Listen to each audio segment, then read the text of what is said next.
Yep.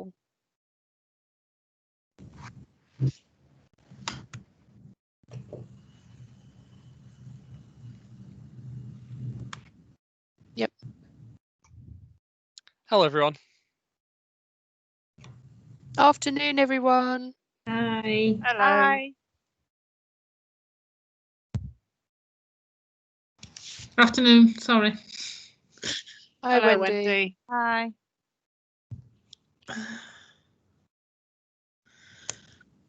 Can everybody see the slide? Yep. Yes. Excellent. So I have pressed the right thing.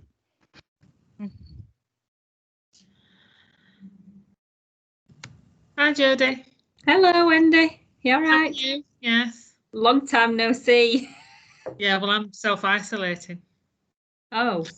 That'd be why. I get let out at the weekend. Bless you. So we're just we'll give stragglers a few minutes to join us, and we're just trying to sort out getting the invite to someone else who's just said they'd like to join. So we'll just give them a few minutes. Okay. So, Jodie, you booked on both adult and paediatric then? What, for this? Yeah. No, just the children's one. I didn't see the adult. Okay. So.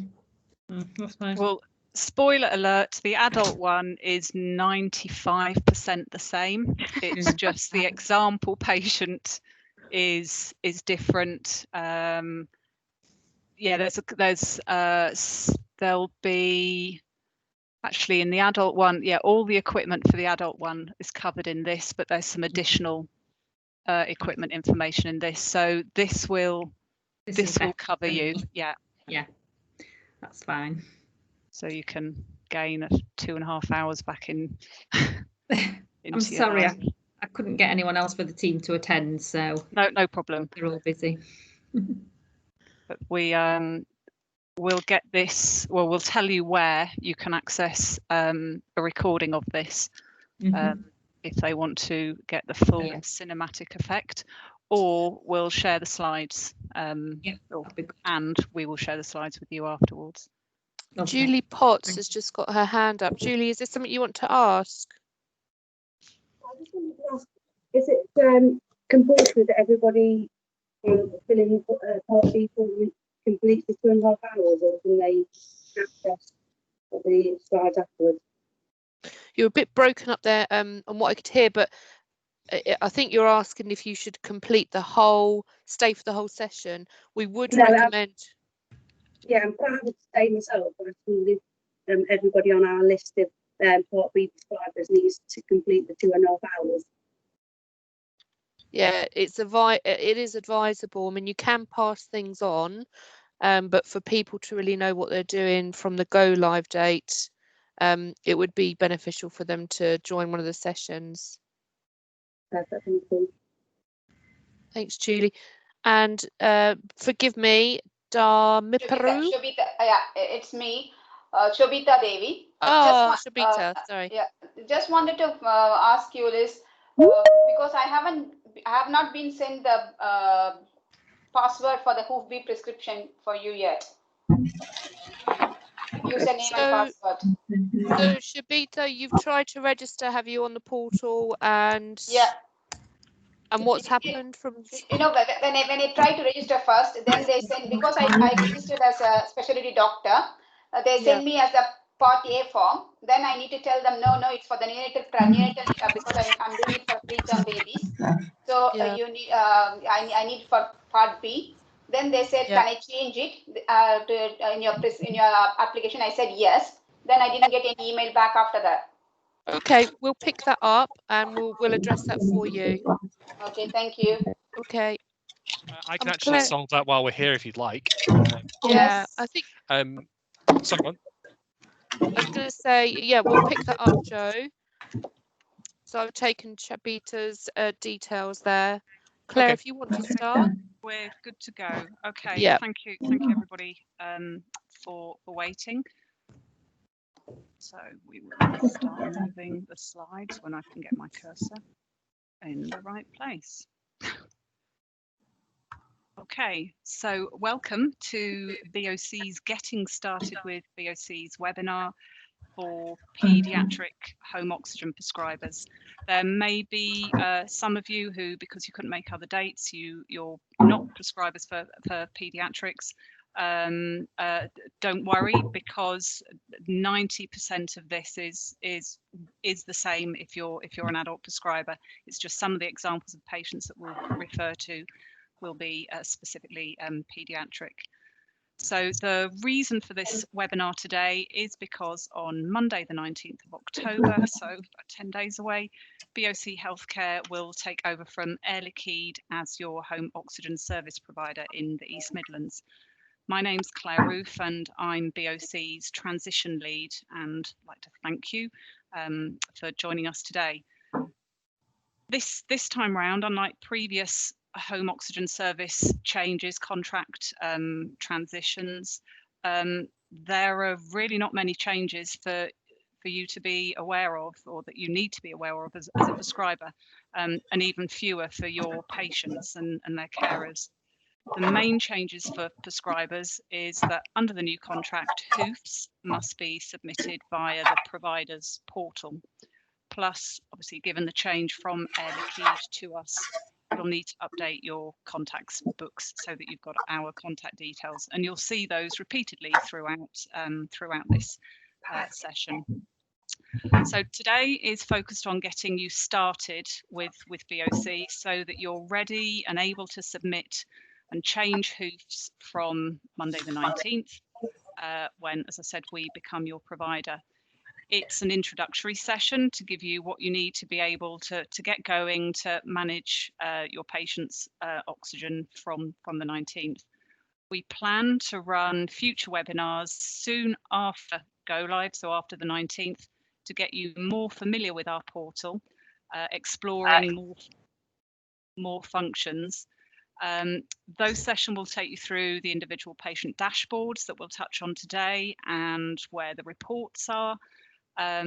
So that's a session that you and your administrators, if you have any within your teams, will be interested in. And we felt, rather than go through reports and dashboards today when we don't yet have your patient data in our system, we thought it made sense to hold those training sessions after go live. Once you've got a bit more familiar with the portal, once your patient data is in the portal, and then the reports will make much more sense to you.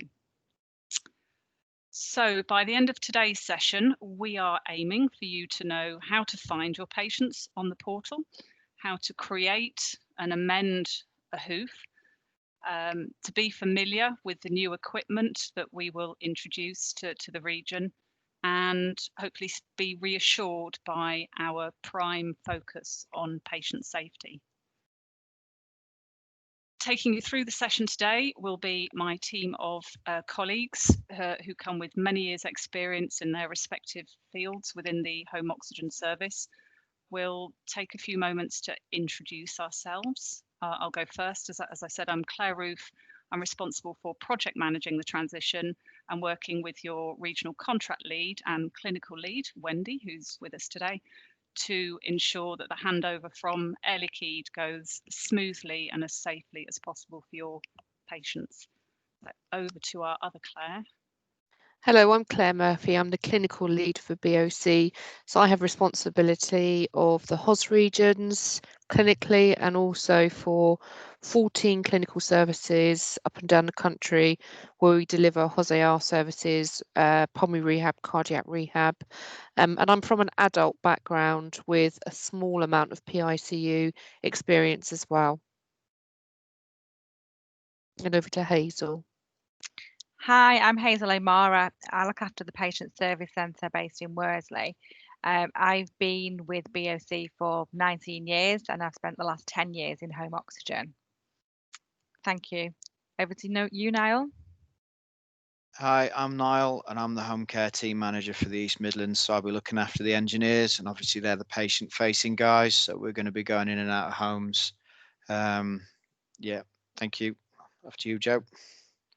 Thank you very much, Niall. I'm Joe Dillon. I am one of 2 home care data analysts.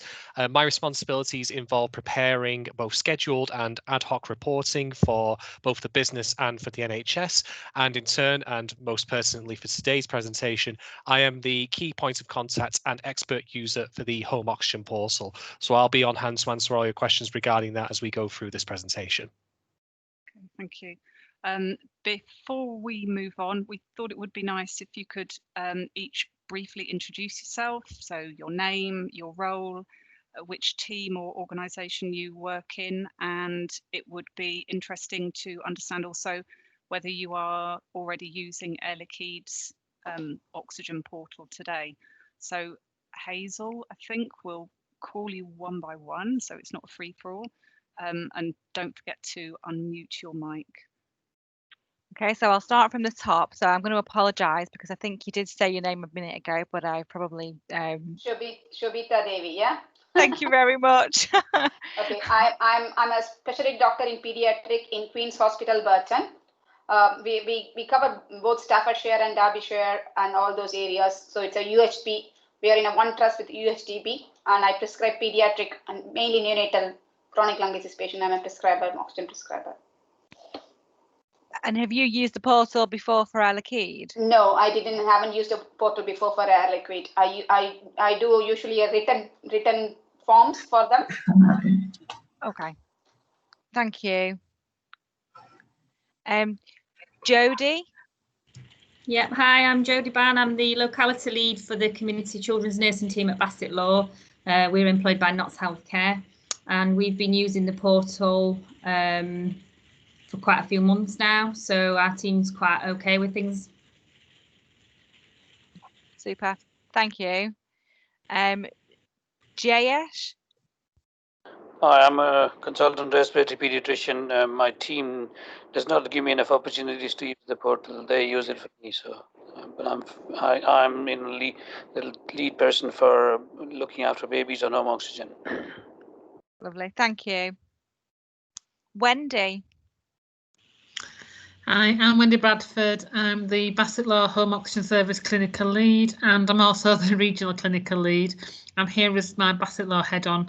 I work alongside Jodie. Jodie's my paediatric equivalent in Bassett Law and sees all the children on oxygen for me. I predominantly see adults, but obviously I do have an interest in paediatrics, and I do use the Air Liquide portal.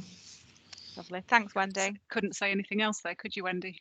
Not really, no.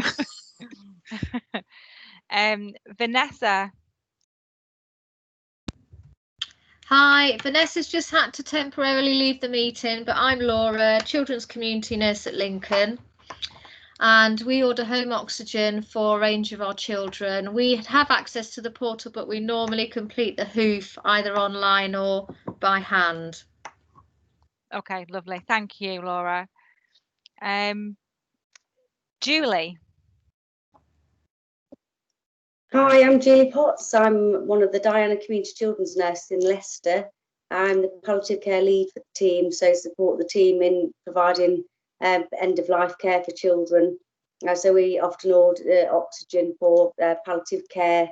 We do have children for other needs as well, but we work closely with the respiratory team in Leicester that tend to order the oxygen, and the neonatal nurses that also set that up beforehand.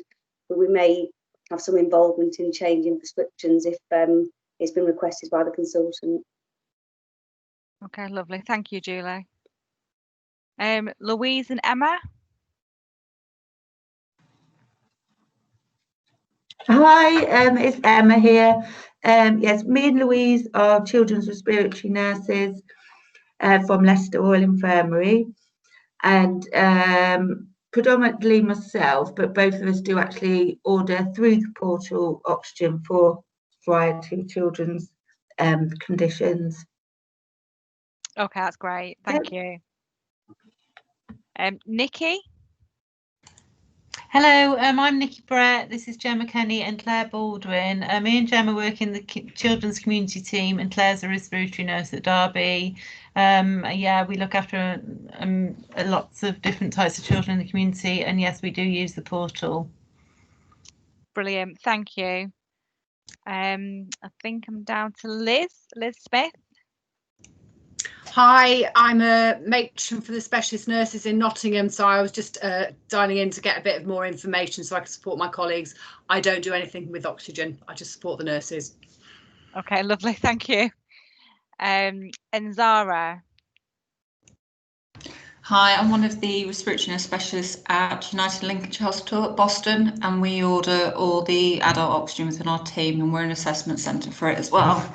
We do have access to the portal, but we tend to type them out and email them over. Okay, lovely, thank you. And then I've got James Phillips on the line. James, are you still there? Oh, if he is, he's gone. Oh, you're on mute, James. Oh, he's one of our other BOC home care team managers. I just thought he could introduce himself, but he appears to be shy. So back to you, Claire. Okay, thank you. So just some housekeeping points really on this next slide. We would have loved to have been able to meet you in person at events across the region, but COVID has put pay to that. So instead, we're having to deliver this training by webinar. And we appreciate that this approach is less engaging for you, but we hope that you still find it useful and interesting. But there will be opportunities for you to engage with us. We've obviously just met you virtually. You can send us a question also at any time using the conversation function in Teams. And if you're not familiar with Teams, it's the icon indicated on the screen now. We'll also have breaks for a limited number of questions between each topic section. And any questions that we can't answer today because of time, or we don't know the answer, we will cover in a document that we'll get out to you some days after the session. To help the session run smoothly, if you could please keep your microphones on mute to avoid the distraction of any background noise. Feel free to have your cameras on or off as you prefer. Please note we are recording this session, so we will, after this session, as well as sharing the slides, we'll also share with you details of where you can access, or your colleagues can access, this recording. Unfortunately, it's too big to send out by email.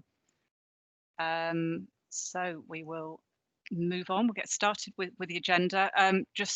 Starting with a really quick overview of BOC and their home oxygen service for those of you who are not familiar with us, have never heard of us before.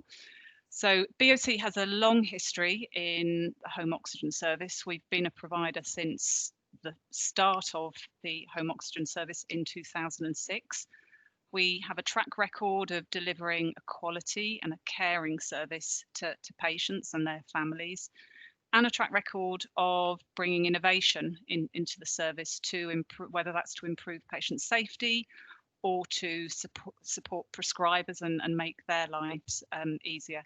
So, for example, BOC developed the fire break, which is now standard in oxygen installations, key for patient safety.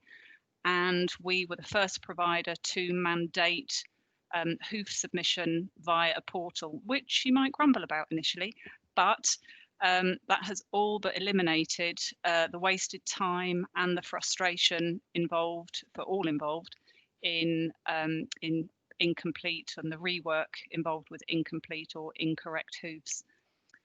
We were really pleased to have been awarded the East Midlands region.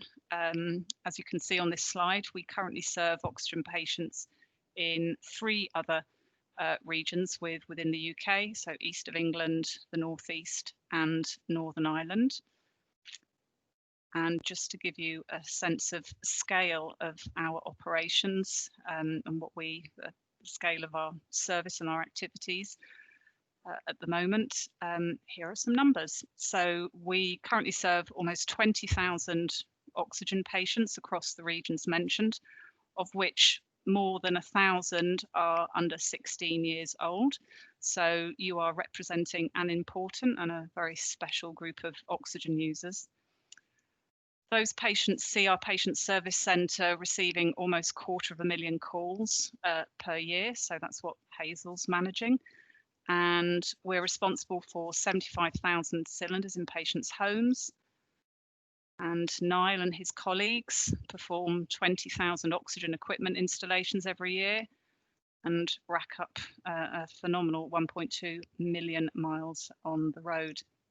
So as you can see, we are sizably active in home oxygen. We have 3 core elements to our infrastructure, which all work together, always with the patient and their families at the centre of everything. So we have our patient service centre, we have our team of home care technicians on the ground in the region, and our respiratory advisor who acts as a key support for you as prescribers. And my team will now explain one by one how they're part of, or the role that their respective teams play in the service that they deliver to you. So the engineers on the ground, obviously they're the face of BOC for the patients, and we're inheriting an Air Liquide team. I've had the fortune of meeting those guys, and I'm really excited by the quality of the engineering staff that we're getting. From a BOC like culture standpoint, empathy is at the forefront of everything we do. And you know, we really try to instill that in the engineers, and we select and we train our technicians to really understand the complex requirements of patients, and I think that's especially prevalent with the pediatrics as well. They're a resilient bunch. You know, they really do deliver under any under any circumstances. You're going to get the same level of quality of care, like at any time of day or night. You know, whatever the weather's doing, they're going to be the best they can be when they get to you. I've got a really keen eye for safety, and they're very good at communicating this back, and we're very good at communicating with yourselves. And they really do take a lot of pride in the work they do. Yeah, we've got 3 branches in the East Midlands. There's going to be Derby, Lincoln, and Corby that we operate out of. And we're really excited to get started. Thank you very much. Thank you, Niall. Hello, it's Claire again here. So now I'd like to present to you our respiratory advisor. So we're really pleased to announce that Julie Owens will continue as the respiratory advisor for the region.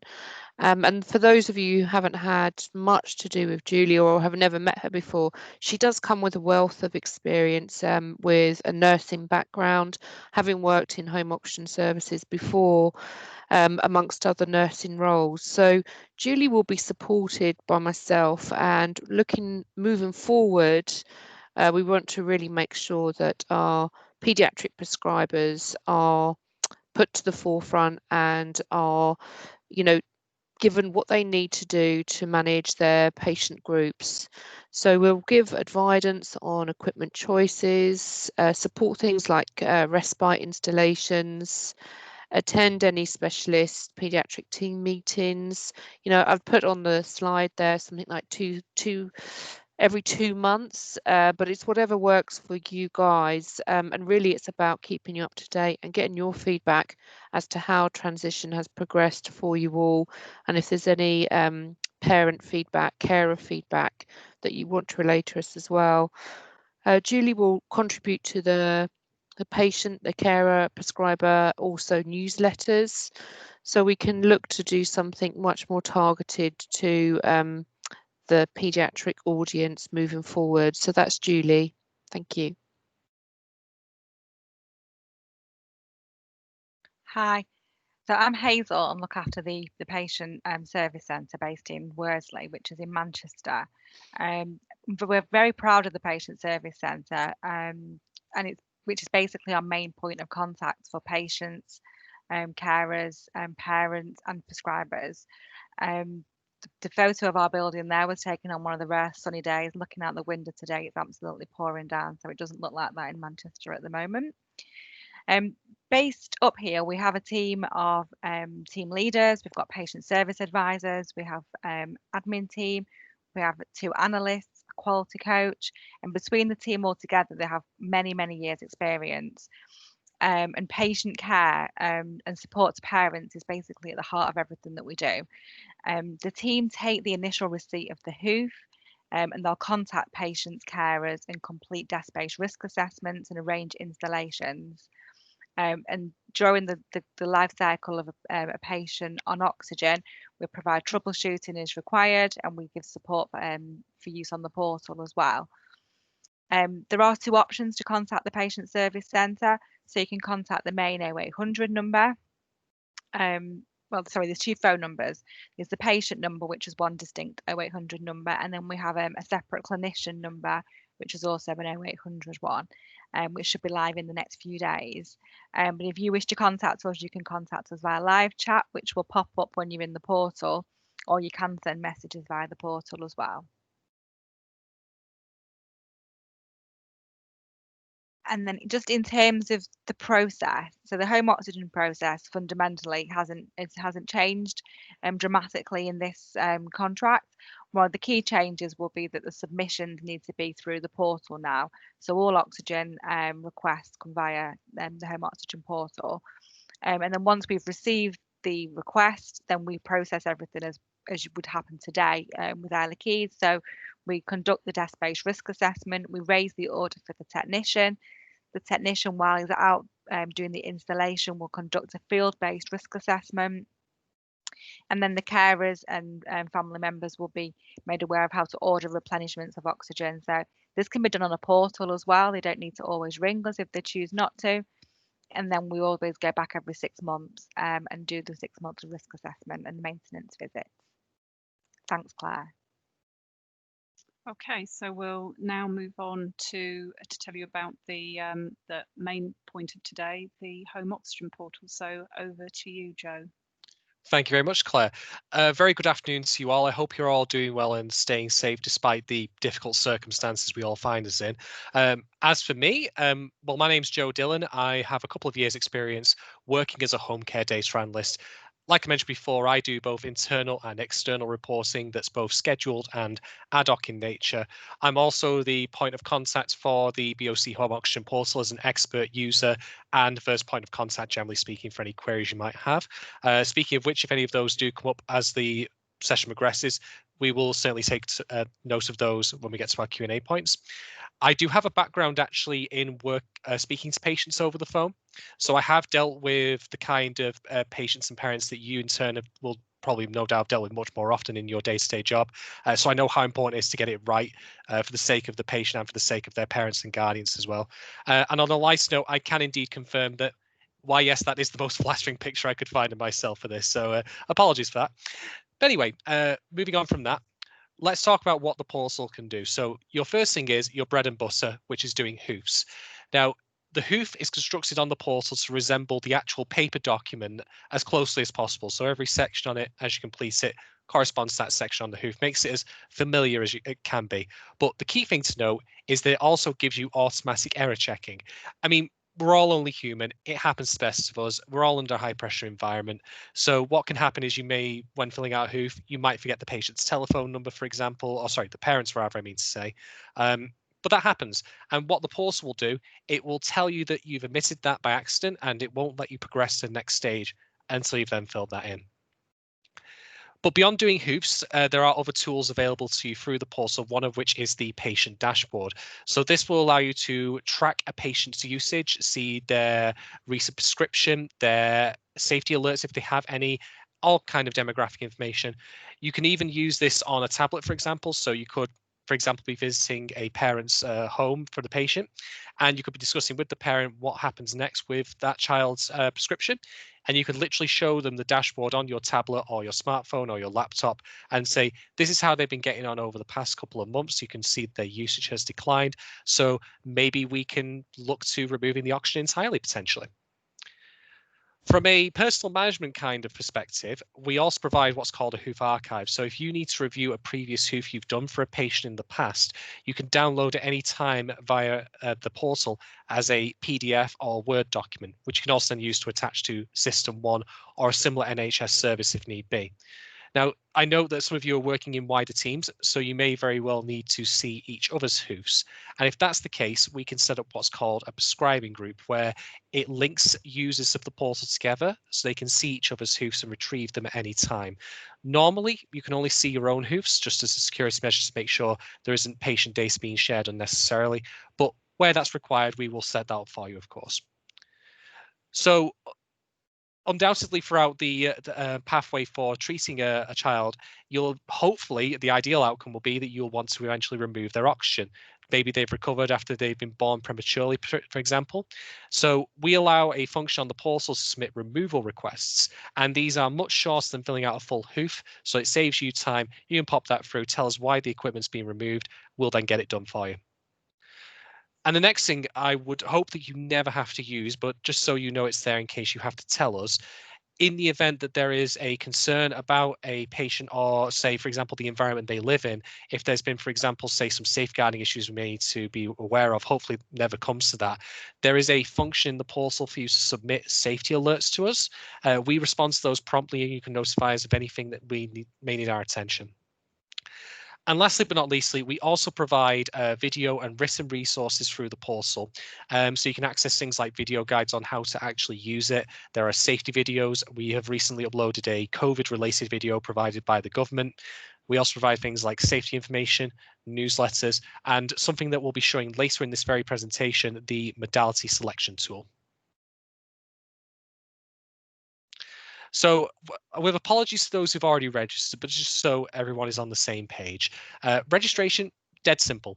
You just go to www.bochealthcare.co.uk/HOP, and then you just click register here. All of these links will be available to you separately, by the way, so don't worry about taking them down now.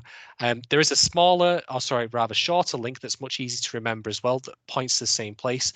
That's www.bochop.co.uk. So make sure to bookmark those pages. That's also where you would reset your password if you need to do so. Again, happens to best of us, I forget it all the time for Netflix and the like. And it's also where you log in. So definitely keep that in mind. Now, as Claire mentioned before, the portal is also a one-stop shop for patients as well. So this is where they would register. So if, for example, you say you have the parents of a child who might want to register online, help them manage their ordering, make it a lot easier rather than having to call in, you're more than welcome to direct them to there. But for our purposes, we're going to register as a clinician. So this next page is the registration form. What you're currently seeing on the screenshot is just a small sample of the fields that are there. There are more of them. Any that are marked with an asterisk are mandatory. And I just have a couple of quick notes to give you here regarding registration, again, with apologies for those who've already done so. We can only accept registrations from either @nhs.net addresses or those that meet what's called DCB 1596 accreditation. I'm not going to bore you with the technical details behind that. It's just a security standard to make sure it's safe to transmit PID, patient identifiable information or data. If you're unsure if your email meets that standard, I'm more than happy to advise you. There will be contact details for you to get in touch with me coming up in the presentation later. You also do need to be using your own email address. We can't accept generic email addresses, and you mustn't share your account with anyone. When you register, you'll be prompted for what's called a professional registration code. We need one with each registration, and this will be something like your General Medical Council number, your nursing register PIN, any other appropriate number. I believe this was something that, and I must sincerely apologize if I mispronounced your name here. I think that was something that Dawapuri mentioned before regarding Part A and Part B hoof prescribing and role. That's determined by what profession you pick. But if you do require Part B access, we can provide that on request as long as it's confirmed with your host lead. And I believe in addition, prior to this very meeting, I've made sure that all paediatric prescribers have been given Part B by default, so you can access the features you need to do your prescribing as necessary. One other thing to mention is once your registration is complete, you get sent, it will be sent to us rather, and we will vet the registration code, make sure it's all accurate, everything's all in order, and you'll get an email to set up a password and security question. We will be doing this within 30 minutes of receipt of the request, regardless of when we get it. But once you've actually then set up your email and your password and security question, you can log in and start prescribing right away. So the same page that I mentioned before where you register is also the page where you log in from. Something just to mention ahead of time that no doubt you'll encounter. When you log in, you may be asked to verify your IP address. And what this will involve is you'll get sent an email to your registered email address, just asking you to confirm it's you trying to log in. This is just a security precaution to make sure that it's definitely you logging in and not someone else who may somehow have got a hold of your credentials, your email and your password. I mean, to give a real life example, I had someone from Brazil apparently try to log into my Netflix the other week, which was a bit confusing because I'd never actually been to that country, so I don't know how they got that. But what Netflix did, and it works just as it does here, they sent me an email saying, "We noticed you were trying to log in from Brazil. Is this definitely you?" And I told them no. So I got that sorted. That's what that's in aid of here. I would also note as well that you only do have a certain number of attempts when trying to log in, just in case you get your password wrong. But if you do have any difficulty actually getting into the portal, just again, contact us via phone or email. We will make sure the contact details are available throughout this presentation. So once you've logged in, you will be presented with what's called the HOOF overview page. This is where you track the progress of any HOOFs and removals you've submitted to BOC and how we're getting on with them, how we're dealing with them. So you can see on that screenshot, there is urgent, next day, standard, accepted, and removal. As HOOFs move along, they will shift from their category based on the time frame you asked for to accepted, and then they will disappear entirely when they've been dealt with. This is also where you can access your HOOF archive by clicking on the Search Archive button. But for the moment, I'm going to actually demonstrate how you make a new HOOF. So for this, we would click on Create New HOOF to get started. So we're creating a HOOF, but then of course there is the question of who we're creating a HOOF for. So for the purposes of this demonstration, we have a fictional patient named Jane Smith, who is that tiny little stick figure there. I hope that they don't look like that in real life. But just to give you some key attributes here, Jane is 4 years old and has been diagnosed with paediatric interstitial lung disease. Jane has also been confirmed as COVID negative, thankfully, and we're just looking to get her discharged from hospital on a next day basis. So for the purposes of this fictional scenario, we're going to arrange for Jane to have a low flow concentrator and ambulatory cylinders on a low flow as well. What I will note is that this is a fictional patient, so anything that I'm suggesting here that will be prescribed is just for illustrative purposes only. We will be showing you a bit later a tool that will help you your decision making for what to prescribe. Otherwise, just use your own discretion as you normally would, of course. So once you click on Create a HOOF, you get taken to the. You can see this is the section 1 of the HOOF. Same fields as what you see on the paper document on the top half of it, where you get to provide the patient's name and address. You need to provide the COVID-19 status with each HOOF, brand new each time, just in case things have changed. This, by the way, is specific to the patient, but I will be discussing later what you would need to mention if you suspect that the family or the guardians may potentially have COVID as well. It's just a part of making sure that we approach this from a COVID-safe perspective. And again, any fields marked with a red asterisk are mandatory. When you're dealing, by the way, with live patient data, once you enter an NHS number and their date of birth, it will query the NHS Spine service.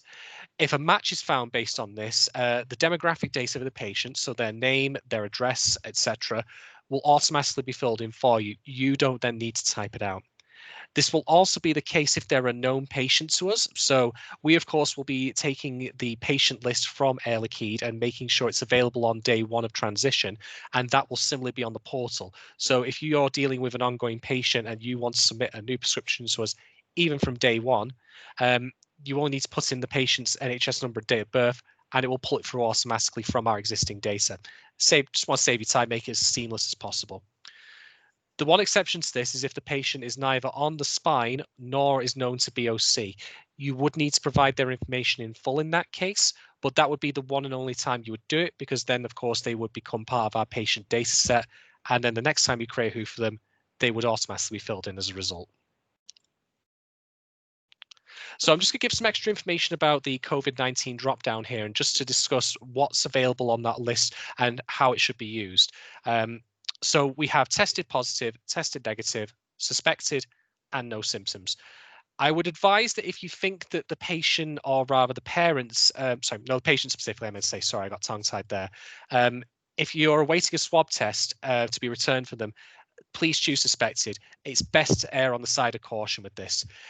The reason that this is the case is we use this information to ensure that it's COVID safe for both the patient, their parents, guardians, or anyone else living with the property, and our own technicians. We make sure we approach with the correct PPE, we have the correct safeguards in place. When we call the patient's family, we will still query for COVID symptoms, because it could very well be the case that you were not aware that they had COVID or had any suspicion thereof, but when they get home and when we contact them, they may then have started developing symptoms unbeknownst to yourself. But any information we can get regarding this is certainly helpful. And there's another point later where I'll be discussing COVID-19 related context that could be useful. So on this screenshot now, we have Jane's completed information for part 1 of the hoof. So all of these fields, except for COVID-19 status, are already on the paper hoof that you've seen in the past. And later on, when we've completed the hoof, you will, as I say, be able to download it as a PDF or a Word document file. Fields on here mapped to the appropriate ones on the electronic document. Since we filled this all in, we can click Save and Proceed at the bottom of the form. If you've missed any mandatory fields at this point, the portal will tell you what's been missing, and then you can just amend that and then click Save and Proceed again. Now, it could very well be, again, because we're all only human, maybe, well, as I said before, you've not forgotten the parent's telephone number, but rather instead you may have missed out a digit, it might be the wrong one. You can come back later to earlier parts of the hoof and amend them as you go. I'll show you how that happens as we go along. So our next page is part 2 of the hoof, and that's where you provide the patient's GP information, their clinical code, NIV CPAP status, and particularly important for ourselves here, the pediatric status. So because this is a pediatric order, we will be ticking yes here for pediatric. The reason we want to do this is because it determines what equipment and flows you have available later. So if you are ordering for a pediatric patient, definitely tick yes to that. If you do forget though and tick no by accident and want to change that, you can of course come back to this point, amend that, and then return to where you were later. So for GP practice, there are a couple of surgeries, about a handful or so across the country, where they're what's called satellite surgeries. So you have 3 practices based at the same postcode, for example. So if you weren't to encounter one of those, if you put the postcode for the practice in that field there, it'll give you a drop-down menu and it allows you to pick which practice you're after. Even if it's just a standalone surgery, you'll still get that drop-down. It saves you having to type in the GP details yourself. We'll just pull it through from the NHS list we have. And then once we're done with that, we can click Save and Proceed. If you need to make any changes to part 1 of the hoof that I mentioned before, you can at this point do so by clicking the back button next to Save and Proceed. So the next page is part 3, and this is where we provide hospital, the community assessment service, those kind of things that have been caring for the patient, and also ward details if appropriate. So this page is entirely optional as it is on the hoof. It can, however, be useful to fill out in the event that you may need to do a handover of that patient's care to another clinician. It's just so that way, in case we need to contact someone other than yourselves, if you're not available, we can do that. If you don't need to fill it in, though, don't worry about it. But otherwise, we can now click Save and Proceed, and we'll move on to part 4. So this is the interesting bit. This is where we get to pick what modalities the patient actually gets. So we've already determined for Jane that we're going to have a low flow concentrator and standard ambulatory cylinders with a low flow regulator in this case. But before we do actually begin prescribing on the portal, we should discuss modality selection and how to pick the best treatment for your patient. Now, this won't apply to any of you, but in the event that you have a colleague who asks this, if you are a Part A prescriber, you will be limited to prescribing static concentrators, static cylinders, and in very specific cases, standard ambulatory cylinders only. If that colleague of yours requires other modalities for the patient, just have them referred to the appropriate respiratory assessment as necessary. But as I say, for all of you present here, you will all be Part B by default anyway. Okay, before we proceed to the next section of the presentation, does anyone have any questions? Please feel free to type them out in the conversation panel or raise your hand and we'll go through them one by one.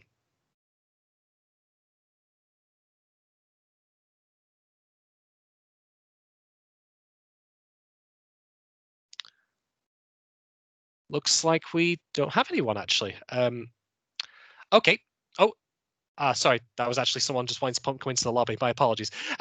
If you do, however, come across anything pops into your head, like as we go along, that you might want to ask now, but I'm not sure about later, there will be other opportunities to ask questions during Q&A then. But for otherwise, I'm going to hand over to Claire Murphy to take you through modality selection. If you just bear with us for a second while we pull up the modality selection tool, just to highlight to you all, when we're delivering any flow of less than 1 litre to babies or children, due to the purity of our concentrators, we would deliver this via cylinders. So our concentrators deliver anything from 92 plus pure oxygen, but when we're looking at paediatrics, we would deliver this via cylinders and appropriate regulators as needed. But the modality selection tool helps you with any kind of modality prescribing that you need. So to sort of demonstrate to you, Hazel, if we could put in, first of all, our consumables. So we're going to put in nasal specs. And then let's go for a 0.5 litres a minute on ambulatory, and this is for 18 hours a day. So we haven't put this as domiciliary because I've just highlighted we're not going to put a concentrator in, and with adults we would be putting a concentrator in. And what we can see here is with that kind of prescription, they're saying an ambulatory cylinder would be best to install for that length of time as well. And it's also saying a low flow regulator would be required to deliver that. Now the green and number 1 is to highlight to you that that is the most cost efficient and sustainable option. So there's lots of calculations that feed into this tool, which also look at the carbon footprint. So normally when we consider our cylinders, we consider how they are trunked up and down the country to be filled. But the tool has still calculated on that low flow for that duration, it's the best option. Now, if we try another one, if we do nasal cannulas, and we'll do 1 litre a minute for 5 hours a day, and let's use the lifestyle box, and we're going to put that there's a secondary address, and in this I'm thinking of a school. So here we can see as well, it's offering the cylinders, and then as another thought, it's saying that if we were going to choose lightweight cylinders, that would be far more expensive for that use as well. So I welcome your feedback on the tool, but please all of you use it, have a play, and yeah, let me know what you think on these options. Thank you. Are there any questions on the modality selection tool before we move on?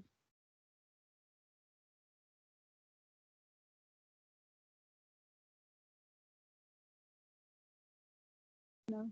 Wendy, you've got your hand up? Yeah, I have actually put my question in the chat box. But so all paediatrics would do as an ambulatory supply then when we're prescribing for children? On the tool, so yeah. just using the tool, you put it under ambulatory. Okay. So if we think this is really useful, we could look at adapting one for paediatrics. If you were to put in those flows under the LTOT, the domiciliary section, it would probably still think, oh, actually, we'll put a concentrator in. But as a safety precaution, we're saying not for paediatrics, we'd have to think of a cylinder going in, just based on that purity question. Yeah, that's fine. Thanks, Claire. Okay. Any other questions at all? So even in pediatrics, because neonatal ones, they are all at home. Yeah. Most of the time, you still do you don't do a concentrator. Is it a cylinders? Is it? It's based on that flow. Yeah, so it's based on the flow. If it's more than 1 litre, we would put a concentrator in, but less than a litre, it will be a cylinder and a Carnet regulator. And there's a picture of one of those coming up. Is that what you're used to as well? Yeah, because all our neonatal prescription, most of them are all less than a litre anyway. Yeah, yeah. So previously we used to have concentrators. Yeah. I felt it was definitely clinically a safety question when you've got such micro flows going through the tubing. and we think it's 94% pure, what we're delivering to the baby at the other end wasn't accurate enough, and that's why we've said it has to be a cylinder which is 100% pressurized, and we can then say without doubt that's what the baby's achieving, that's what they're getting. So will it be like not a static cylinder, it will be an ambulatory cylinder all the time? Yeah, I mean, the static cylinders are really big, and parents and carers would find it hard to navigate around the property with a big static cylinder. So we will either put a lightweight or a standard cylinder in for the babies, for the neonates. No, so is that means they will need to change the cylinder every day or something because it's 24 hours? Yeah, not necessarily. So if it's a really low, it could last a few days. We will definitely put in the most sustainable, cost-effective option. So if it was looking like the cylinder had to be turned over more frequently, we would then be thinking what's the best size of the cylinder and what works within that home as well. Okay. Because we are used to prescribing a static and an ambulatory lightweight cylinder for going on a ward thing. So now it's always everything is ambulatory. Is that what you're saying? No, you could get a static in there. If that was suitable for the home, you could get a static. What we wouldn't want, though, is a parent or carer moving the static cylinder to navigate the home. Okay. Claire, sorry, I did put my hand down and then back up again, in case it got confusing. Just from, if you got a hoof through for somebody, for a child, where somebody had actually put down requesting a concentrator for sort of 0.5 or 0.9 or whatever, would that clinician be contacted by yourselves to sort of say, okay? Yeah. Thank you. And it's also bearing in mind that not all clinicians are aware of purity factors with a concentrator. So they would just want the oxygen to go in, but it's our decision then clinically from us to make sure that we're delivering what's been assessed in the hospital, which would be 100% pure. Yeah, we've actually had some experiences, myself and Jodie, where we've had concentrators ordered and sent out, and we've gone, oh no, that's not right for that child, and we've had to try and switch them out before we can actually get the baby home. So yeah. Thank you. Okay. Any more questions? No. Okay, so we'll move on to talk about our equipment. Just to highlight that this is equipment that's going to be new to you.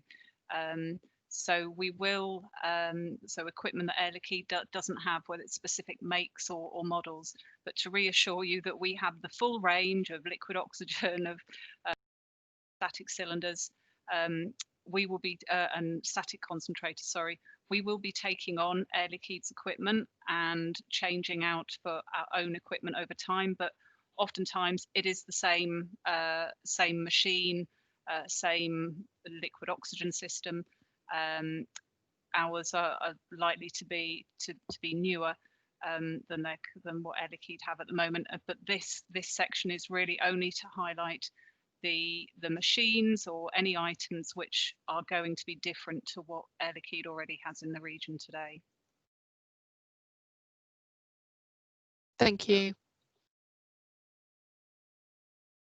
So there's on here you can see the array of equipment, as Claire's highlighted. Only some of those are going to be different to what you currently have in existence. So one of the new things we'll be putting in is the Respironics Everflow static concentrator. So we've identified that 1 litre and below for paediatrics would be through cylinder forms, and above 1 litre we would be happy to put in this static concentrator, and the next slide comes on to that because it's really good. We're also introducing the G5 portable concentrator. I'll just go through the cylinders that we're given, the conserving device, the Carnet regulators, and then just to touch on the demand valve, as you may have some older teenagers who may suffer from cluster headaches as well. Thank you. So the Respironics Everflow concentrator is quite groundbreaking in what it can do. Not fantastically fancy to do with flows. It's 0.1 to 1, and this is still looking at, we wouldn't be putting in that lower flow in for paediatrics, but this slide was used for adults as well. So the standard flows of 1 to 5 are applicable to all of you on the call here. What is good about this is it's quieter and it's smaller and it's far lighter. So that's the feedback concerns we often have, is about noise, size, and even just the weight of them if they were to be moved at all. It uses less electricity, but we know that the carers or parents have electricity refunded to them, and it's very reliable as well. So it's a real workhorse. There isn't a filter on the outside of the concentrator that needs to be washed. We just need to make sure that it's kept dust free from the back. So of course this is drawing the air in from around, separating the gases through sieve beds and putting back the oxygen to the baby or the child. But of course the purity we look at is greater than 92, 93%, and that's where that gap comes in if it's a baby. Thank you, Claire. Portable concentrators. So you have got, I believe, the G2 and G3, and we'll continue to keep those until they break down. But we're also bringing in the G5, which allows a setting of 1 to 6. So these are pulsed mode delivery. So it means delivered by nasal specs. The machine senses the negative pressure as the baby or child breathes in and then releases a pulse dose. So we've had a situation in the East where a consultant at Addenbrooke's was really keen to trial this on a 3-year-old child. And what took place was she ordered we had a G3, ordered that, brought the baby into clinic, observed the baby using the device, and was happy that the baby was able to trigger. To bear in mind that the portable concentrators, for consultants, for registrars on the call, you could consider for, you know, slightly younger children, like 3-year-olds upwards, and then just have that outpatient's appointment to make sure you're happy that it's oxygenating them and meeting their needs.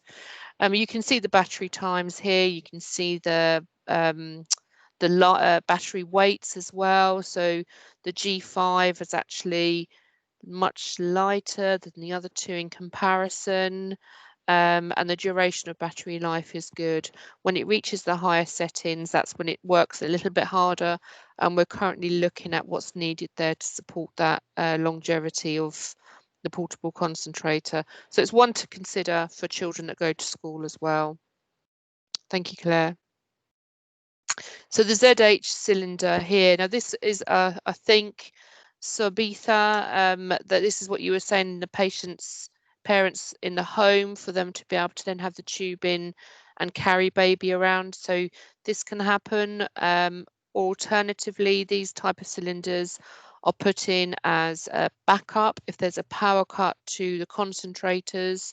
This would be the emergency supply of oxygen. Or the last point would be for cluster headaches. So when somebody's needing a high flow of oxygen to deal with that cluster headache cycle, the ZH would be put in, and it delivers a different flow range as well. We've then got CDs, DDs, and ZAs. So ZAs being your lightweight cylinders commonly used in paediatrics, and we've got different flow ranges there, 0.1 to 15, and we've got CDs and DDs with different ranges, and we could put regulators in to deliver what we need to do there.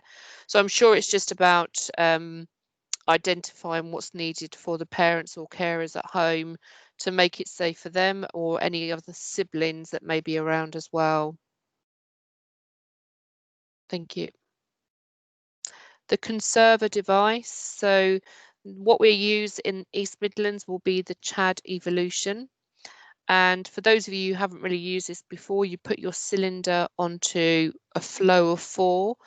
The conserving device is attached to the side, and then you put the conserving dial to the flow you want to give to the child.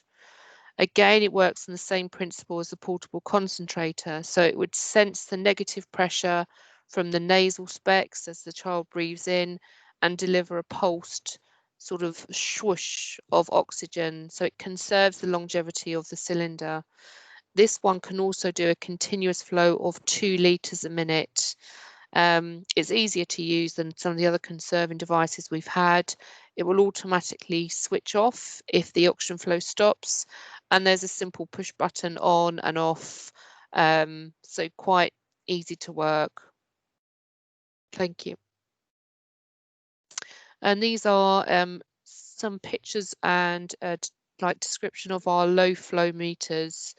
So they go into the side of the cylinder and they control what's coming out.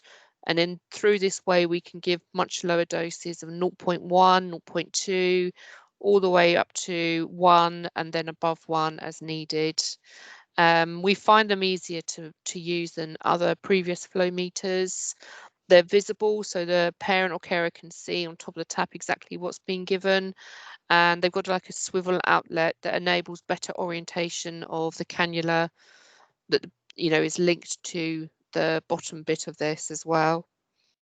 So they've got a lot of options. Sorry, before I talked about the demand valve, Jodie, was there something you wanted to ask about the Carnet regulators?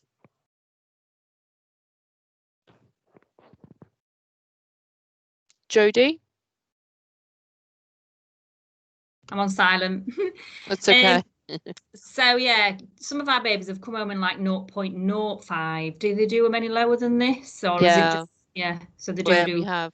Yeah. I think it's just not been pictured on here, but we would go more to the microflow meter for that, so that's fine. Okay.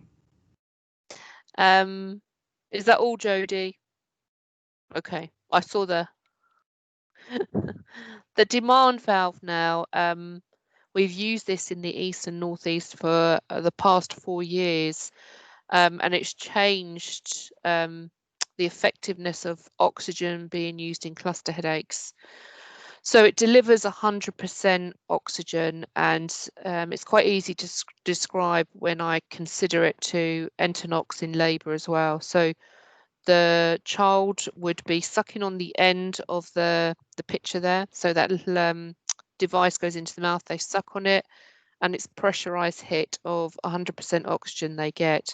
So what it means is that cylinder, the amount of oxygen that's used can be far less, because it gets the patient out of the cycle of the cluster headache quicker with a pressurized hit. So this is a real sustainable step for any cluster headache patient who needs oxygen to then be considered to manage them. So it's reusable, that handset, and it can be cleaned. The mouthpiece will be used for about 30 days, and then we will just replace them as well. When anyone's moving towards oxygen for cluster headaches, they would need to be, you know, clinically assessed to make sure it's effective. And if it doesn't work, get the oxygen back out again.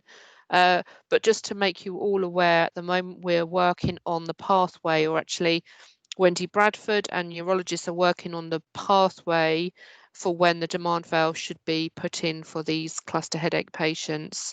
But as I say, for the past 4 years in the Northeast and East, it's proved successful.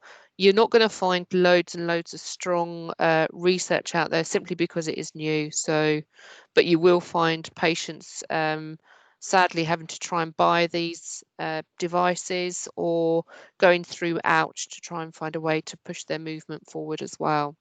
So this will be coming for East Midlands as well. Thank you. Any questions on equipment, any concerns? Hopefully you're not going to feel any big changes, or any questions on portable concentrators being used for younger ages?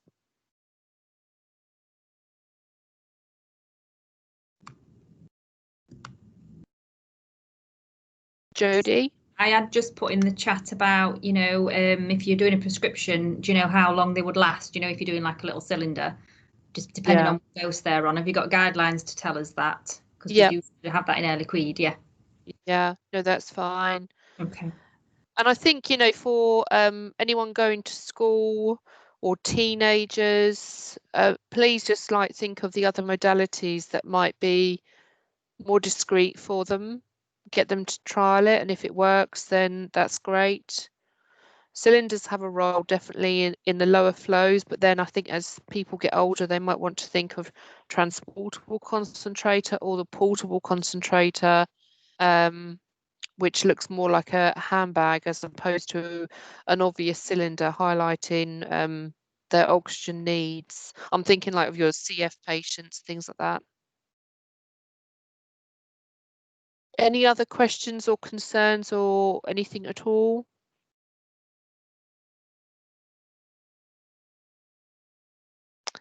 No, I think that's it. Thank you. Okay, so we'll move back to the portal. Over to you, Joe. Thank you very much, Claire. Okay, so now that we've gone through the modality selection process, giving you a bit more familiarity with our equipment, let me show you how you actually then order it on the portal properly. So just something to note is that for this scenario, Jane, our fictional patient, is going to require 0.2 to 1.5 litres a minute on a static concentrator. We're going to give that for 14 hours per day. And we're going to do a set flow of 0.5 to 2, I think it was 2 litres a minute on standard ambulatory cylinders. That's all with cannula and the appropriate low flow regulators. Now, something I'll note here is that when we got to step 2 earlier in the creation of the hoof, you selected pediatric. Clicking this is what enables you to pick certain pediatric options. And also it means that by default, all orders that are put through the portal on a pediatric hoof are variable in flow rate. That doesn't mean you have to put a variable flow though. It just means you'll be given the option to do that by default. And I'll explain when we go on to the next part of the ordering process, how that works. So having now picked the hour range for our hoof, you can now, sorry, Claire, next slide. Sorry.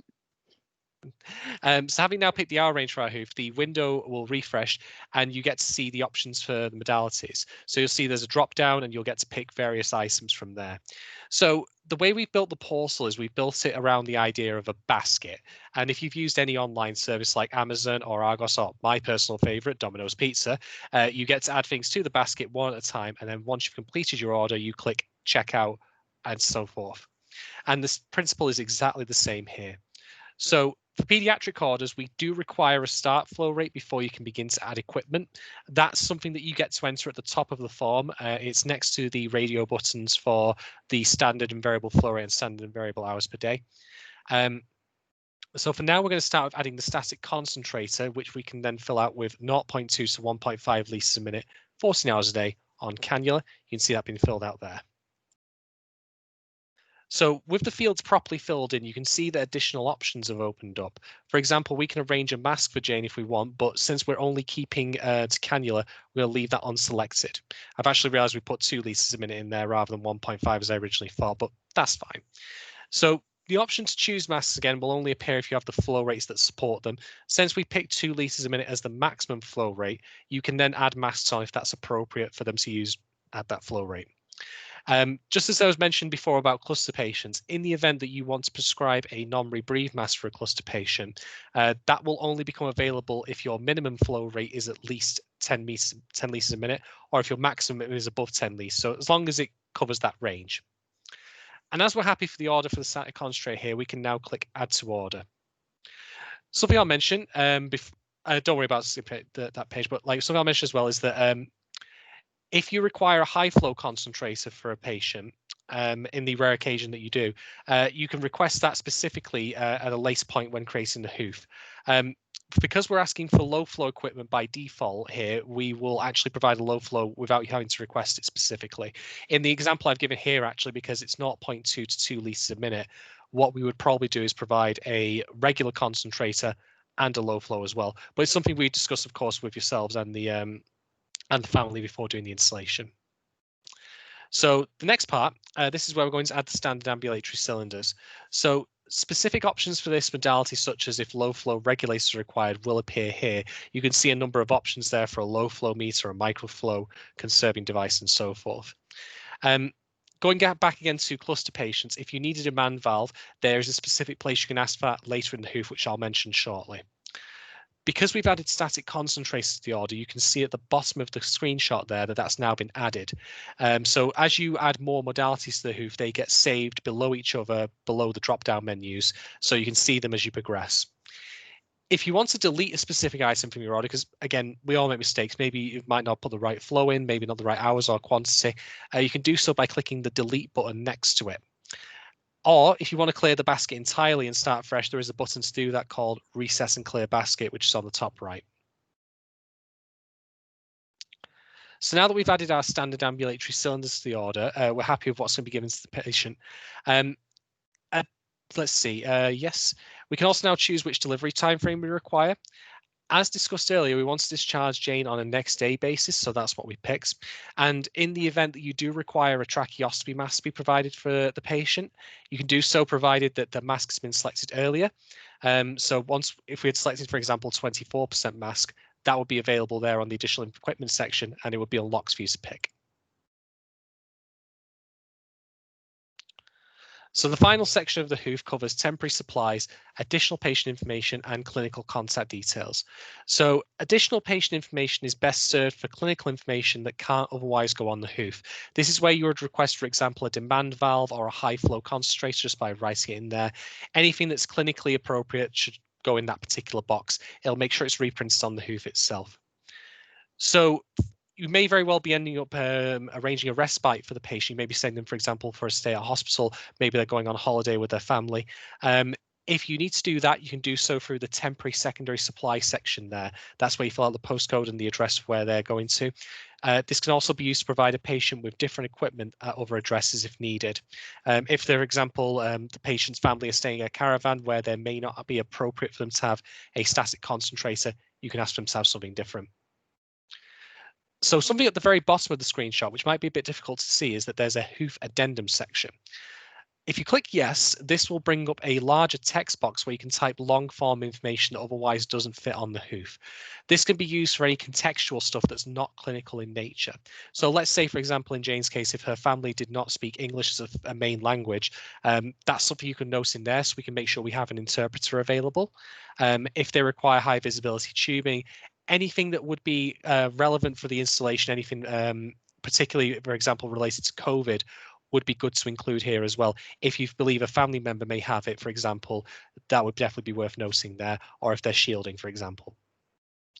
But once everything's been filled in, we can now finish the hoof off and get it reviewed and then get it sent off to BOC. So on section 5, this is where you get to review the hoof in its entirety. The screenshot I'm showing is at the bottom, but above that, you would see everything you've filled out in a layout similar to what you'd see if it were printed out in front of your hands. You need to tick what are called the HOCF and IHORN boxes to proceed. These are just your consent forms and your risk mitigation forms that you will complete as part of the assessment process. You can also request that confirmation of installation go to a second email address if necessary. So once we put the order through, if you needed someone else to be notified of that, you can request that by putting a new email in that field. But otherwise, we can submit the hoof properly by clicking Create Hoof. So once you've submitted it, you'll get an email confirmation like the one at the bottom of the screen. And if you want to actually save the hoof as a PDF or Word document, so you can, for example, upload it to System 1, this is the point you would be able to do that at. Hoof confirmation emails, I should note, will only go to the prescriber who submitted the hoof. They will not go to the HOS-AR service non-automated mailbox. We will also be providing daily uploads of reports covering new removed patients. These can only be accessed by certain users inside specific reporting groups, which I'll address in more detail in a little bit. For our purposes, though, now that we've actually done that hoof, you can see that it's been submitted by tracking it on the main page, the hoof overview page, and this is where you can also download it from the hoof archive if necessary. So we also have what's called a video library. This is available to both patients and clinicians, but there is different curated content for each group. So what clinicians can see might not be what patients can see and vice versa. But we can make it available to both if necessary. For example, we recently uploaded the hands, face, space video on COVID-19 provided by the government. Both clinicians and patients who look at the video library can see that. For clinicians, we've also provided videos such as on awareness and safety around smoking and ignition, slips, trips and falls. There's even a safety message from our very own Claire Murphy on there as well. There's a download section also available to clinical users as well on the portal. This allows you to download files to your PC that we provided, and these can include things like the clinician's handbook, the modality selection tool I mentioned before, newsletters, a user guide on the actual portal, various things like that. So there is also what's called the portal view only role. This is provided to certain approved users and allows access to reports we upload. These are provided in Excel format and can be downloaded to your PC just by clicking on them in the portal itself. So you can see the list of West Suffolk reports there I could download. These reports include things like patient lists, billing reports, contractual reports on KPI performance, things like that. So access reports, these reports is determined in a number of ways. When we upload a report, we align it to a certain locality CCG. So only people who are aligned in terms of that same locality CCG can see it. So if I was, for example, a view-only user aligned to West Leicestershire, I would only be able to see reports relevant to the West Leicestershire CCG. I would not be able to see it for anywhere else. We can, however, also align reports to custom reporting groups to fine-tune access. So if you only want specific people to see these reports, we can create this reporting group, put those users in that group, align the report to the group, and only they can see it and no one else. And we can also align files to users on a one-by-one basis as well. So if there's a one-off report that someone wants, we can put that on the portal and give it to only that particular person. I should note that view-only users cannot prescribe oxygen on the hop. And through this interface, we will also be providing the daily uploads of the reports that show new and removed patients that I mentioned before. And just to go back to what Claire said previously, we are going to be doing a future webinar that will go into reporting in much more detail. So at this point, I just want to thank you for sticking with me while we've gone through the portal there. And I'm going to just quickly explain what you can actually do right now, as it turns out. So for those of you who've already actually registered on our live portal, you're more than welcome to log in and play around with it. You can, for example, test out Hoof completion, get yourself familiar with filling it out, how it all works. The video library is available to you. Some of the content in that will be relevant to you even now, even before go live date. You're more than welcome to view it and share it with your colleagues as you wish. The modality selection tool will be available for you to download as well, and you can similarly experiment with that. And any of the files that are available to you can be downloaded as well, such as the HCP handbook. So you're more than welcome to do all that before go live. On go live itself, of course, we will have all of the patient data uploads to the portal I mentioned, so you can then start prescribing immediately and getting all that stuff also filled. But otherwise, I want to thank you very much for taking time to listen to me. I hope that's been informative.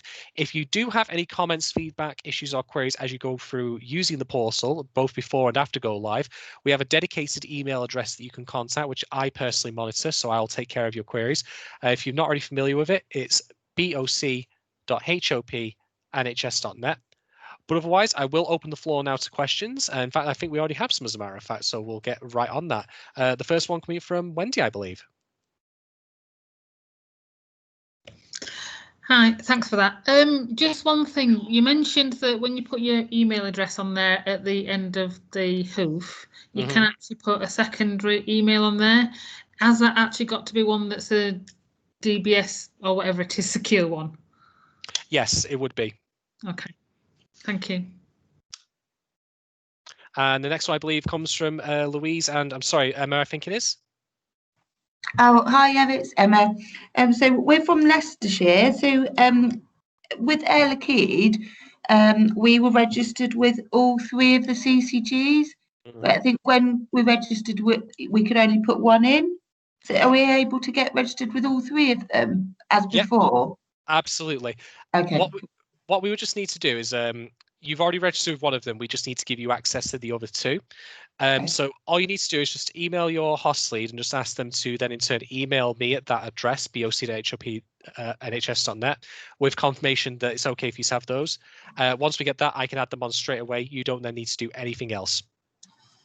Okay, super. Also, Louise, when she registered, was a Part A. How does she become a Part B? I hopefully should have already solved that for her. I'm just going to double check. Okay. Just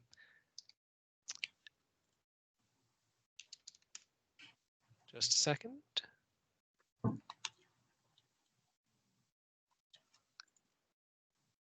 Yep, she's actually already been aligned to Part B. So next time that she logs in, she should see it says Part B on the top right of the page. Okay, great. Thank you. Wonderful. And our next question, I believe, comes from Julie. Related to the email to the at the end, so that does have to be the prescriber's email, not the generic email. Apologies, Julie. I can't make you out because I think your audio is breaking up. If you want, if you can type it into the conversation panel, I can pick it up from there for you and answer that way.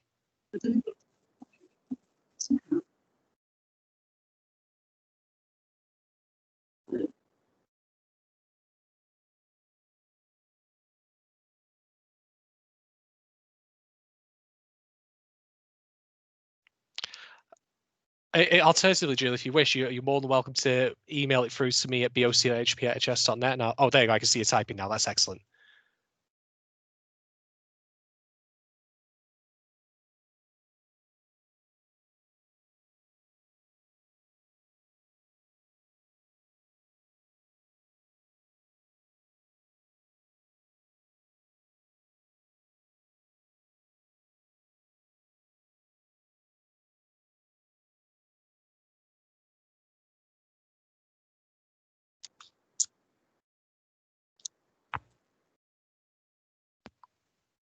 Joe, I think you've also got. It's not going through. It was just related to the admin email. You can't put it as an admin email so that they can input it onto system one for us. It has to be your own email. Is that right?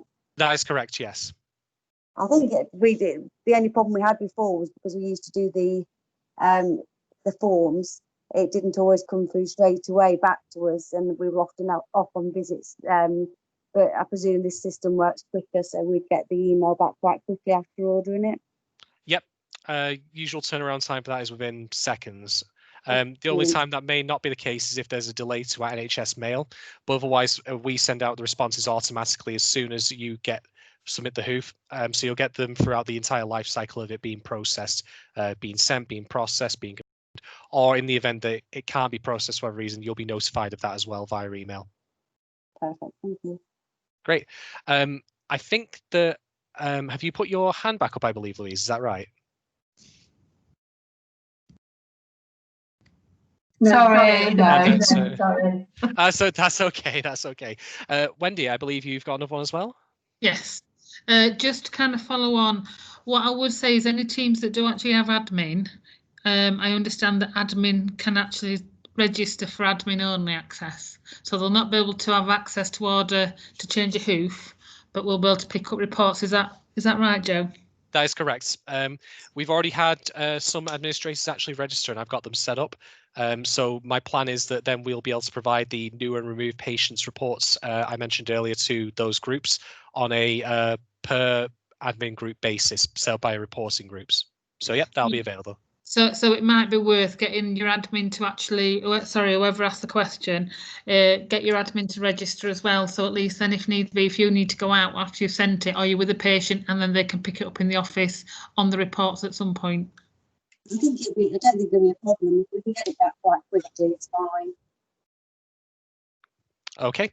If you do want those setting up though, I am actually going to be separately sending out an email with the form to fill in for prescribing groups and reporting groups. So if you want to share hoofs or you want to have access for specific people to specific reports, I'll be sending out separately later today after the webinar concludes, at which point you just then have your relevant host lead or contact fill those in and send them back to boc@hop@nhs.net, and we'll make sure they're ready for go live for you. And Julia, so you've got your hand up again. Sorry, just a quick one. How do we set up the groups? I presume that if I want to set up a group for the Diana service, that will allow another nurse to be able to alter the hoof. Is that right? Because if I'm not available so if I'm setting up for end of life care, it might be a different nurse the next day. Will they be able to go in? Yes, the way it would work is that any prescriber could still prescribe for a patient that you might have dealt with in the past, even if you're not part of the same team. So we're not going to stop, like, for example, another nurse who you may not personally know or be in the part group of from prescribing a patient you've dealt with, because that might be the way that that goes. But what you can do is if you get that prescribing group set up, which is just say, fill in the form of who you want in the group, get it countersigned by your host lead, send it back to myself. I'll set up the group on the portal, and then you'll be able to share your hoofs. So that nurse then would be able to come in and say, okay, I'm going to look at Julie's hoof. That's what the prescription is. I now know what's changed. I can then create a new hoof based on this and send that through to BOC to be picked up in Julie's absence. So absolutely. Great. Does anyone else have any other questions at this point? Anything at all? Anything that springs to mind?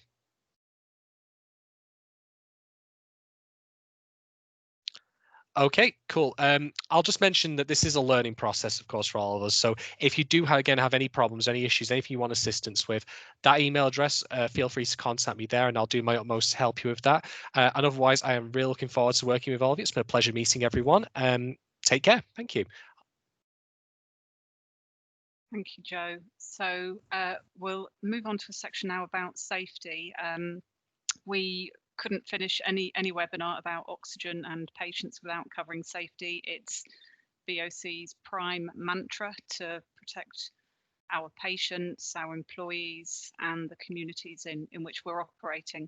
So we just want to spend some time with you highlighting to you how, following the submission of a hoof, our safety culture is implicit in all the stages of our engagement with patients and their families. So over to you, Claire and Hazel.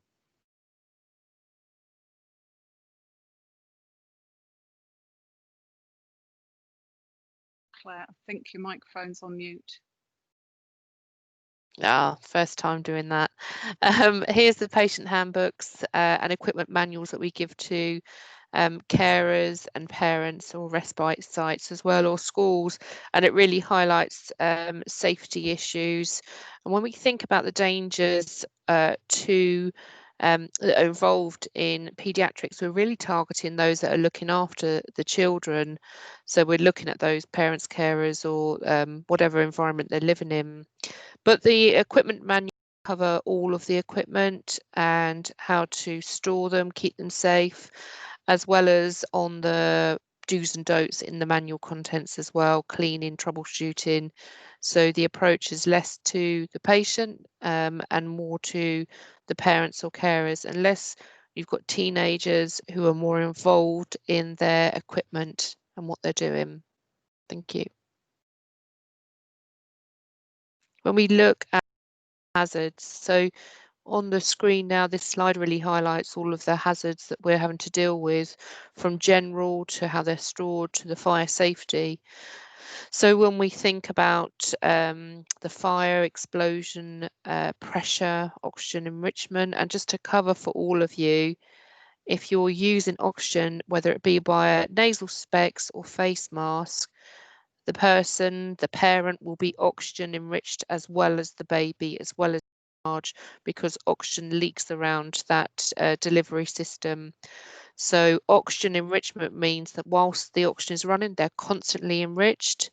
And then to then go into, so looking at fire safety, looking at cooking, looking at any ignitions, if you've got carers or parents who smoke, they would need to be 20 minutes away from the oxygen in a well-ventilated environment to rid them of that oxygen enrichment.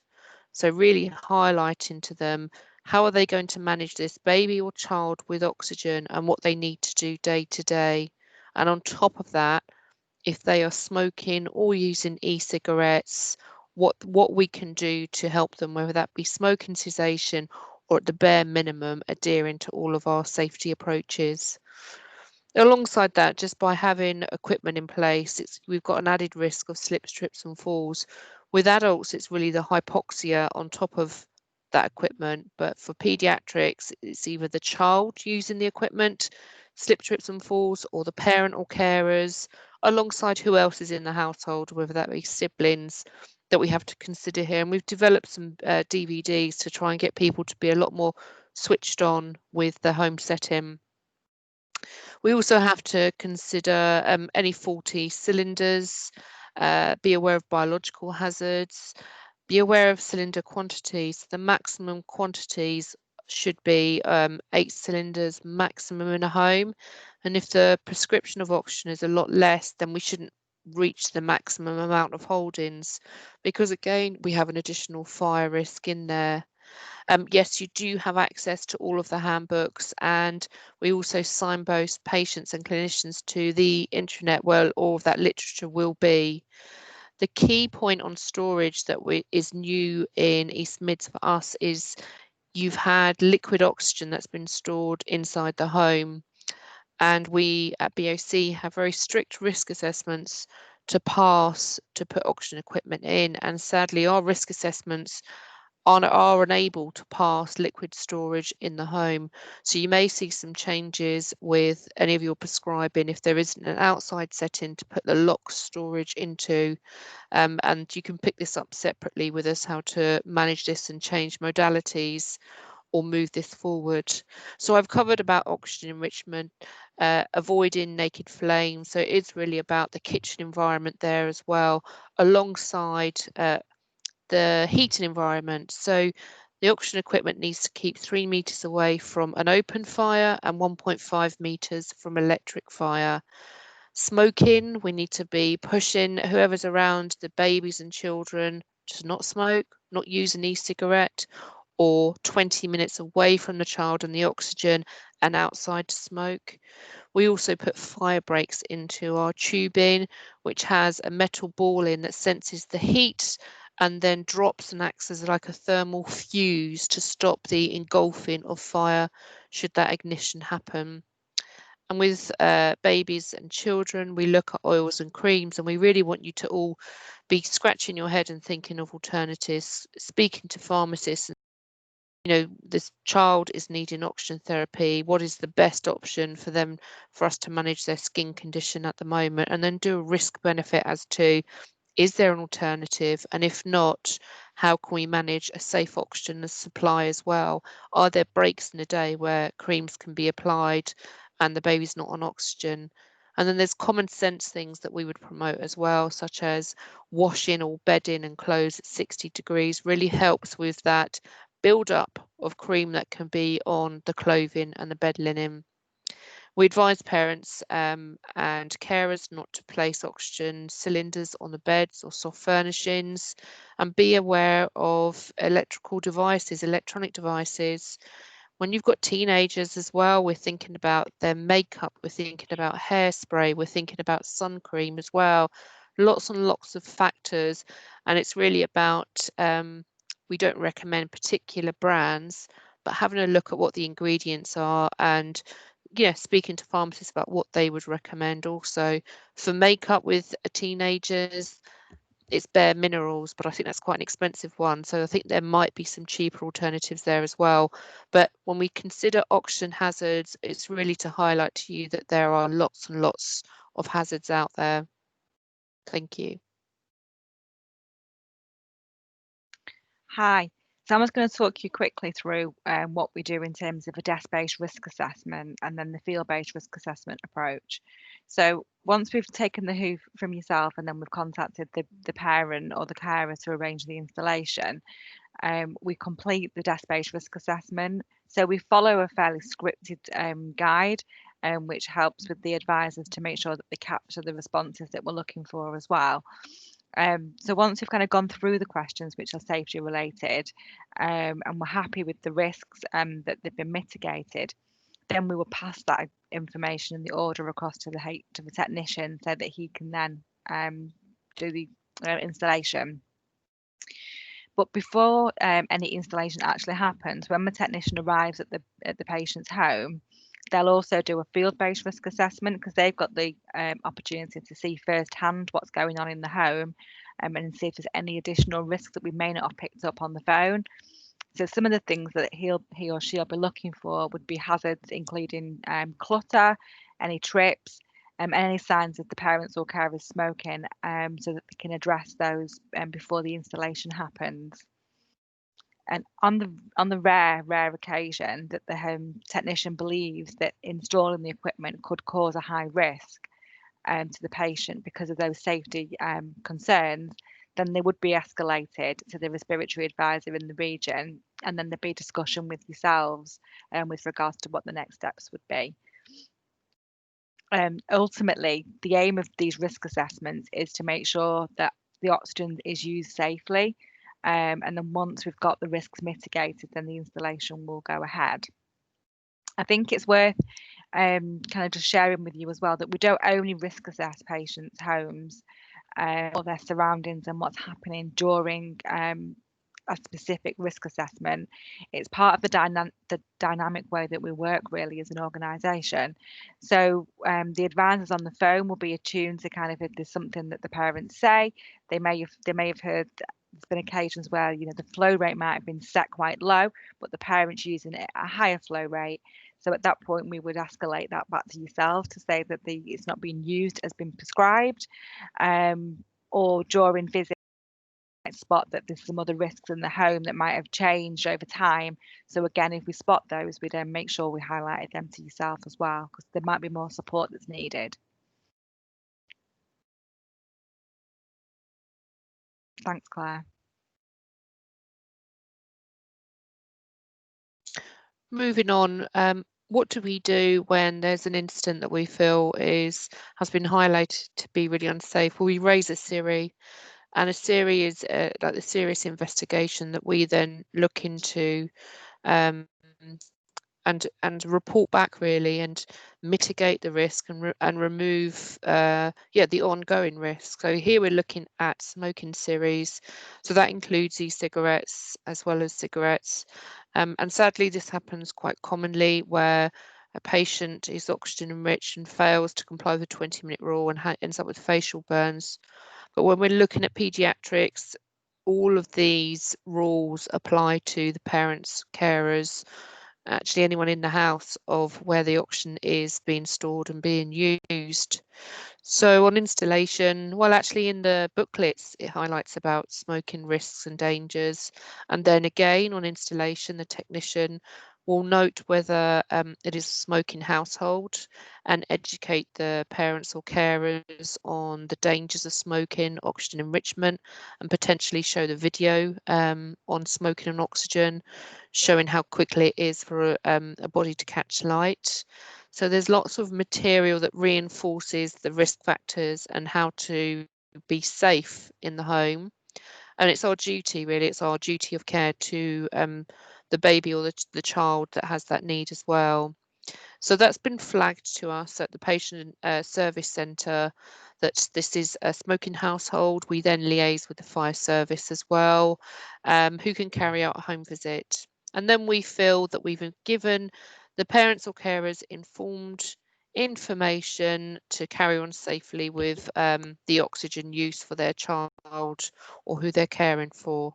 Now, should there be an incident where, for example, a community paediatric nurse reported them to be smoking whilst holding the baby on oxygen or whilst near the oxygen, we would raise a SIRI, and we'd view this as a yellow card SIRI, where once again we're going to go back in and really impart on them all of the high risk safety information to say to them this is really dangerous.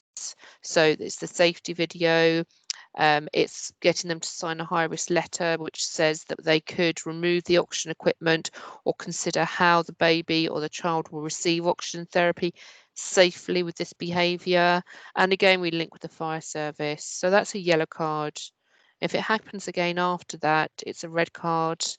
And actually at the yellow card stage, we would have linked with safeguarding, as it's a safeguarding need for the baby or child. And at the red card stage, it really is now as an MDT, what will we do next to ensure the safety of that child, that baby in the property? Because our safety isn't just to who needs the oxygen, it's to the surrounding people as well. So for example, a risk goes up if they live in a terraced property or a flat.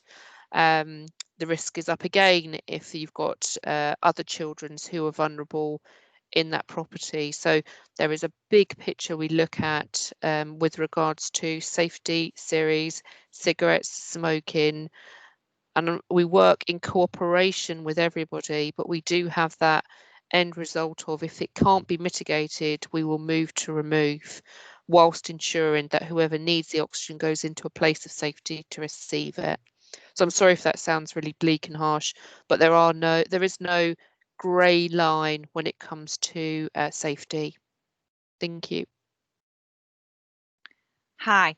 So in terms of communicating with you, we basically will make sure that we can, anything that we find out about a patient that we think that you need to know, then we will share with you. So it could be, as I've mentioned in the previous slide, so during phone calls or visits, we could pick up concerns. So some of those could be deviation from script. They could be that the family smoking, other safety concerns. Sometimes what we find with children as well, that they've grown out of the oxygen and they no longer need it, but we hadn't received a removal request. So we might flag that back to you to have the oxygen removed. They're the nice removals that we get, I think, really, when they're no longer needed. If we're unable to contact a patient or family member to organise an installation, for example, we may need to come back to you for some further support. And when we move the patient into PEP, because again, we can't get hold of the family to organise a risk assessment, we'll notify you and ask for support. So we will always try and do that on the phone. But if we can't get hold of you, then we will use it. We have an escalation form, so we'll use that to get in touch with you, to let you know what we're trying to ask for your help with, really, or just to make you aware of. But a big one really would be that we spot for children is that they're not using to the script that you've asked, or parents have adjusted it, or that they've outgrown the oxygen now, but no one's actually arranged a removal. So they're the kind of where we normally ask for a bit of help. Thanks, Claire. Sorry, Hazel, sorry, Claire, can I just add in there, because I've had an example recently, is it might be that, because I've had this to deal with today, is that the parents are using it as somebody's told them to use it because they've been seeing another clinician and they've said, oh, try it on this flow rate. But that clinician then's not actually updated the hoof. So again, these are things that, as the prescriber, you actually want to know that somebody's messed with that hoof, that prescription, because it causes a lot of trouble, if not, when you're trying to sort it out in hindsight. Yeah, and I think it's the same with adults as well, really. Somebody else may have seen, or a GP might have said, or there could have been a hospital admission and then a discharge, and then so yeah. So when we find that out, then we try and make sure that we let you know, so that you can then intervene and deal with that as you need to. Thanks, Wendy. So in terms of the next this is kind of my final slide really, is terms of COVID. COVID basically has, it's taken over everything that we do. At the moment, it feels as though there's always new guidelines and we have to be aware of self-isolation. Wendy, yourself, is kind of dealing with it firsthand. And our prime focus really is to protect our patients, their households and our own employees. The technicians are engaging with patients firsthand, they're on the ground, they're kind of seeing them. They are all provided with a range of PPE in accordance with the correct guidelines. And at multiple states of our service, we are constantly checking the COVID status of patients and their households. So we don't just ask about the patient, we ask about the whole household and who lives in the residence as well. So at the point of the initial hoof coming through, you will have advised us if you know of any COVID information, but that may have changed in a few hours. Things can always change. So we will still ask the questions with regards to, is there anybody in the house that's got any symptoms or tested positive? And then we will then make sure that we communicate that to the technician, so the technician knows what's happening when he arrives. So if it's a COVID positive or COVID symptomatic, then we don't go inside the house and do an installation, or the technician would wear all the correct PPE anyhow, but we try and do remote installs where we offer video instructions, etc. Some patients still don't want us to come in their homes. We've found it's not many, to be honest. Most want service to resume as normal. But there are some that are thinking, well, I shielded for so long and I stayed safe that I don't want any risks at all. But then so we try and make sure that the technician knows so he can follow the correct protocol. And we also have masks available if parents or carers need masks from us if we're going in to do a risk assessment or a service.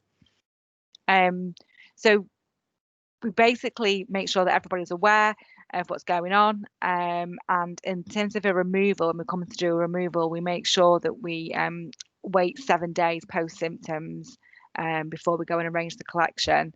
And then we'd leave it at branch for 72 hours as well. And that's how we're dealing with COVID. Thanks, Claire. Any questions about any of the safety related processes that we follow? Julie, is your hand raised?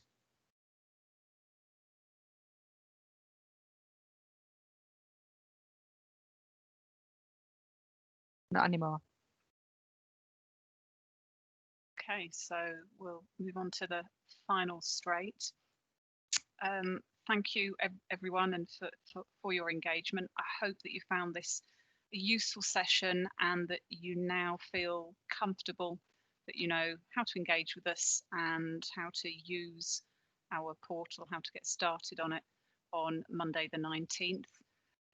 Looking back at what we hoped to teach you today, hopefully you can put some ticks against each of those learning objectives.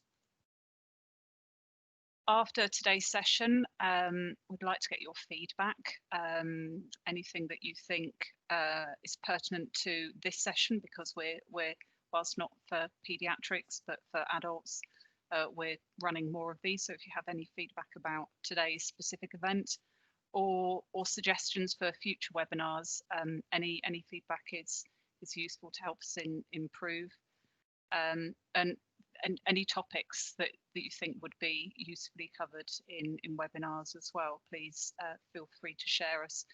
And if any questions come to mind after we finish today, equally feel free to send them to us.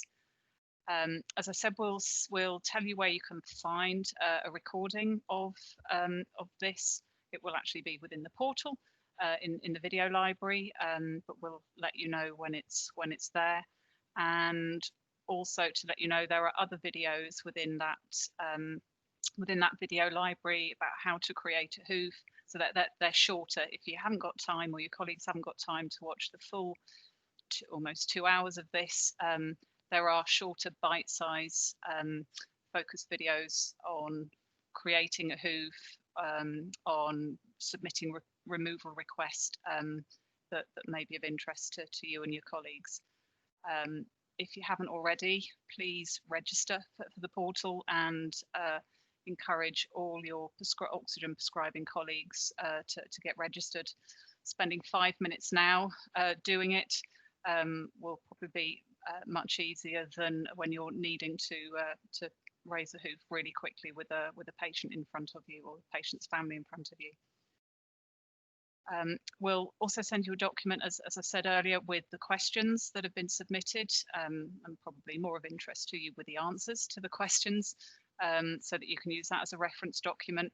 We're creating one document with questions that have come in through other webinars, so there'll be some other points as well that maybe hadn't crossed your mind today. And as we've mentioned a few times, we've got plans for future webinars which are focused a bit more on the reports and aspects that can help you manage your patient caseload. So we'll get details, dates and times for those out to you shortly. And one final piece of communication that we wanted to let you know, that as of yesterday, letters were going out to all patients, in your case, parents and the carers of your patients. A letter has been sent out reminding them of the change to BOC and providing them with our contact details. So should you be seeing any of your patients' families, if they happen to ask you about the change to BOC, or about the letter, or whether that's scheduled or whether you're whether people contact you. Please, the key message to share with them is that they don't have to do anything as part of the handover. Their information will be transferring to us, as Joe has said, that will transfer to us automatically. They keep their current equipment, so they don't have to take any proactive steps themselves. The only change for them is that from the 19th, to get for any issues, technical issues with their child's equipment, or to order any oxygen cylinder refills, they'll need to contact BOC. So the letter provides them with our phone number. So hopefully, if they keep that to hand, they will have the correct number. But if they do forget and they still call the Air Liquide 0808 number after the 19th, that number is going to transfer to Hazel's Patient Service Centre. So they won't be lost calls. And well, one last point is please remember to contact Air Liquide about your current patients, or about any new patients until the 19th, about your current patients. We will not have your patient data until the 19th, so please continue to engage with Air Liquide up to that point. Apart from that, it leaves us to say that we look forward to working with you and supporting your patients from Monday the 19th. So thank you for your participation. If there are no further sneaky last minute questions, we will close the session. Thank you, everyone. Very much, everyone. Thank you. Thank you. Thank you. Thank you. Thank you.